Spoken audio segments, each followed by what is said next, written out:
America में जो आदमी 10 साल तक यानी कि 40 क्वार्टर्स तक हर 3 महीने में होता है, एक पेमेंट करता है सोशल, जिसको हमारे बोलते हैं प्रोविडेंट फंड, उस तरह का फंड होता है, उसकी पेमेंट करनी होती है। For 10 years you have to pay. अगर आपने 10 साल यानी कि 40 क्वार्टर्स पे कर दिया, उसके बाद जिंदगी भर आपकी मेडिकल केयर स्टेट करेगा।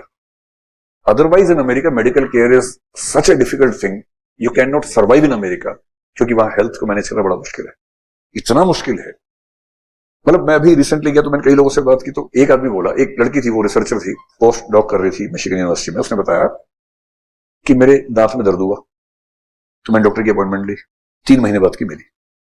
ये अमेरिका की बात कर रहा हूँ, दुनिया के सबसे शानदार देश की बात कर रहा हूँ। भारत के दांत में दर्द हुआ, उठे चले गए, डॉक्टर साहब देखो जरा, करे हाँ बैठो बैठो, देखा, ठीक कर दिया, निकाल भी दिया, हो गया। 3 महीने बाद की अपॉइंटमेंट मिली, तो 3 महीने बाद गए, जिस दिन गए बाई चांस उस दिन एक और दांत में दर्द हो गया। तो जाके उसने कहा दिखाने के बाद कि डॉक्टर साहब इसमें भी दर्द है। उसने कहा sorry, you have to take another appointment for this tooth. बोले क्यों? आई एम सॉरी, वो मेडिकल सिस्टम ऐसा है। अब 3 महीने बाद दूसरे दांत के लिए जाना है आपको अपॉइंटमेंट लेके। तो अमेरिका में आजकल लोग क्या करते हैं आपको अंदाजा है?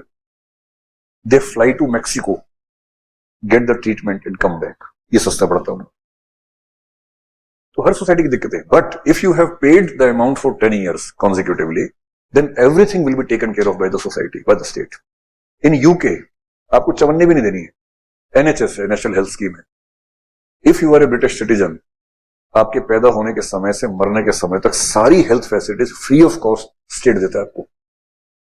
अब अगर वहां के जवान लड़के लड़की को पता है कि मेरे पेरेंट्स की हेल्थ फैसिलिटी स्टेट देखेगा, या अमेरिका में 10 साल पेमेंट कर दी, अब स्टेट देखेगा। यहां तक कि जो बूढ़े लोग हैं, पता है क्या लेवल है वहां पर विकसित देशों में। आप लोग विकसित देशों कई बार रिसर्च देखते हैं कि वेस्ट से आ रहा है, खराब होगा, ऐसे मत देखो भाई, कंपैरिजन ठीक से करना चाहिए।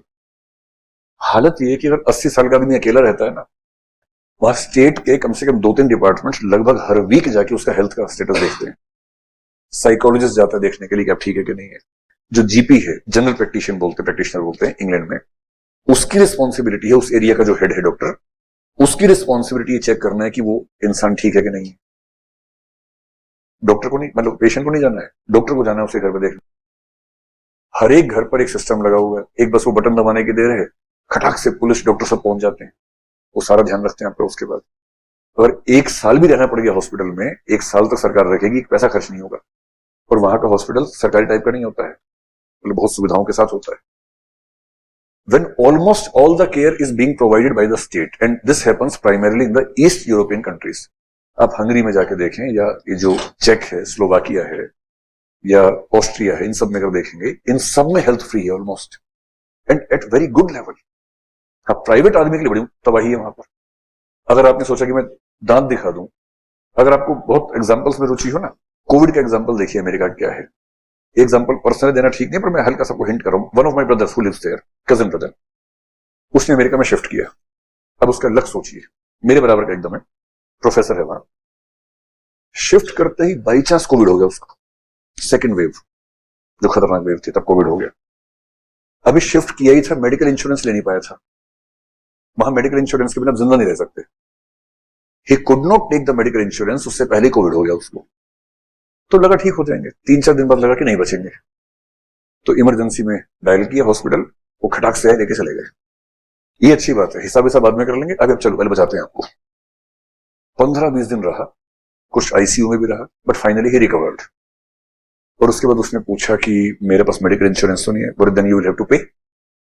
बोले अच्छा मुझे टेंटेटिव बता सकते कितना बिल हो गया? बोले हाँ बता देते हैं। निकाल के लिए बिल, और वो बिल था $1,40,000, which comes to 1,20,00,000 rupees almost. 1,20,00,000 का बिल आया उसका, कोविड का। समझ रहे हैं, ये अमेरिका है। तो इसने कहा ये बताओ कि ये तो मैं जिंदगी में पे नहीं कर पाऊंगा, तो मुझे छोड़ोगे नहीं छोड़ोगे आप लोग यहां से? या तो रख लो यही, बर्तन धोना कुछ करना, मैं क्या मैं कहा इतने पैसे कहां से दूंगा भाई? तो वो बोले नहीं आप चिंता मत कीजिए, we have many solutions, so if you don't have the money, installments will be made for you and you have to pay gradually. जिसका मोटा मोटा मतलब था कि अगले 15 साल तक पेमेंट करनी होगी कोविड के बदले।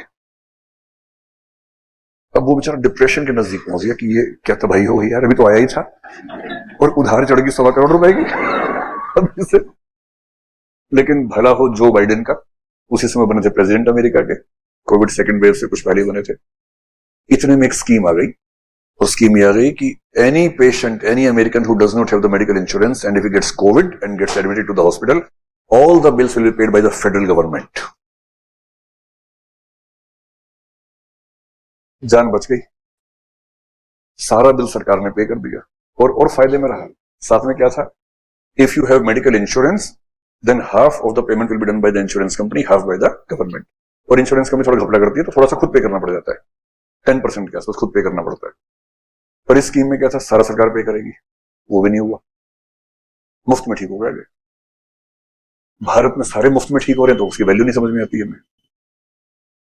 आपको पता है इंडिया कितनी शानदार कंट्री है, दांत में दर्द हो तुरंत ठीक हो जाता है, वहां 3 महीने में दांत निकल जाता है आदमी का डर के मारे। लेकिन सो इट्स नॉट, मतलब परसेप्शन से मत जाइए,